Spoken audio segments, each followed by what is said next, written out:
I guess there are two types of sports. Those that reward individuals and those that reward teams. Athletics is one that awkwardly toes the line between the two.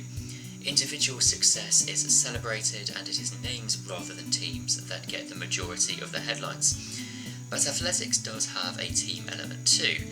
Relays are contested in championships, while some long-distance events, such as the World Cross Country Championship, hand out medals for the squad of runners which averages the best finishing position. While fans watching a championship, such as the recent World Championship in Budapest, want to see how their country's athletes perform in an individual event, they want to see how their country is performing as a whole. To measure the health of athletics of a nation overall, countries have traditionally been ranked in a medal table. This ranks countries based on how many gold, silver and bronze medals have been won, and in that order, with gold medals trumping any number of silver and bronzes. For example, in the 2005 World Championships, Tonique Williams-Darling won gold in the women's 400 metres, and the Bahamas won the men's 4x400 metre team silver. The Bahamas won 2 medals, the British team won 3, but they won a gold and 2 bronzes, which meant the silver pushed the Bahamas up a little bit further than Britain. I did just use this as an example, I'm not holding any grudge against the Bahamas. This is the tried and tested method for ranking countries at a major athletics championship, as well as the Olympics. It is clear and simple to understand for fans, and can provide the occasional quirk. While the US year in year out will collect a superior number of medals, the traditional table can see their dominance broken when a smaller nation that is very strong in a few events picks up a superior number of golds. This happened at the 2015 World Championships, when Kenya and Jamaica won 7 golds to the 6 of the USA. While I have nothing against America, it was fun to see an underdog triumph, especially when it involved Julius Yego winning the javelin. The US won more medals than Kenya and Jamaica, but came 3rd overall. But despite its easiness to understand, and the fact it gives the chance for an athletic superpower to occasionally be overcome, I would argue the medal table has too much power and gives a skewed view as to how a country is performing in athletics overall. To quote Wikipedia of all places, medal tables demonstrate a ranking bias in favour of teams with a small number of very high quality performers over larger teams with fewer medalists but a greater number of finalists. This can be seen in the case of athletes such as Sifan Hassan in the years before the emergence of Femke.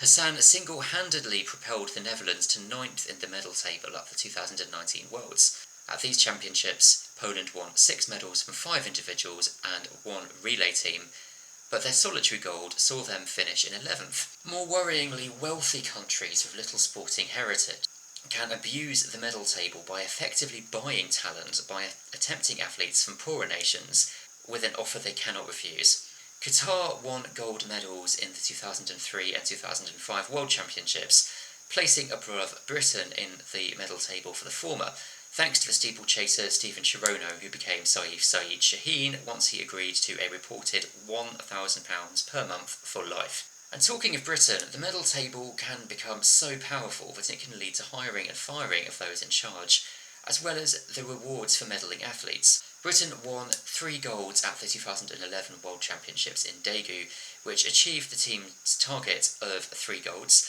and kept Charles Van Comeny in a job. At those same championships, France won 4 medals, none of them gold. But at the previous year's European Championships, France won 8 golds to Britain's 6. I think we can conclude that while the medal table doesn't lie, it does not conclusively say how a country is performing. Instead, I think federations should look to a placings table. This looks at the finals for events, finals which at world level are incredibly hard to qualify for. And the placings table would give 8 points to the winner down to 1 point for 8th place, or on a similar kind of scale if there are more competitors in the final, as there are for some events. The advantage of a placing table over a traditional medal table is that it is a better indicator of the overall quality of a team, says the same Wikipedia article, which I have read extensively for the research of this video. And World Athletics agreed. In 2022, the governing body introduced a placing table, which they called the World Team, and gave countries points depending on where in the top 8 they finished at the 2002 World Championships. Trophies were given to the top 3 countries at that championships, which were the USA, Jamaica and Ethiopia. Surprise, surprise. World Athletics President Sebastian Coe said, "For many years our member federations around the world have followed our World Championships placing table intensely and used them as an internal tool to assess the depth and success of their national team. But this is the first time that we will recognise the top 3 teams in the placings table with trophies, acknowledging their overall excellence not just on the medal table but across the top 8 finishers in every event." I agree with Lord Coe here, but weirdly, as far as I can tell, the World Team competition did not come back for 2023. The US would have defended their title in the placings table, but in Budapest they did not have a trophy to show for it. They would just have to, I guess, be content with their X number of medals. And that is a shame, as I feel the competition was a step in the right direction. It was a step to drag the rhetoric away from being so medal-focused and on the all-round depth of a country's performance. A successful championship, for me, would be for a country to have a representative in many finals, as it shows the athletes are being developed and nurtured to the very top of the sport. Surely that is worth more than just one athlete winning multiple golds in the same championship. But yet, as far as the BBC's coverage was concerned, only the medal table was shown to be the benchmark that mattered. And fans, commentators, and most importantly governing bodies are looking at results that showed the winners but not the overall picture. Okay, cheers for watching. That was my pleasure to put together and I hope you enjoyed it. I'm actually kind of winding up this channel for the foreseeable future. I'm going to be doing about 10 more videos over the coming weeks. I'm looking at publishing every other Wednesday, so if you're interested in athletics content or track and field, whatever you call it, I'm going to be right here.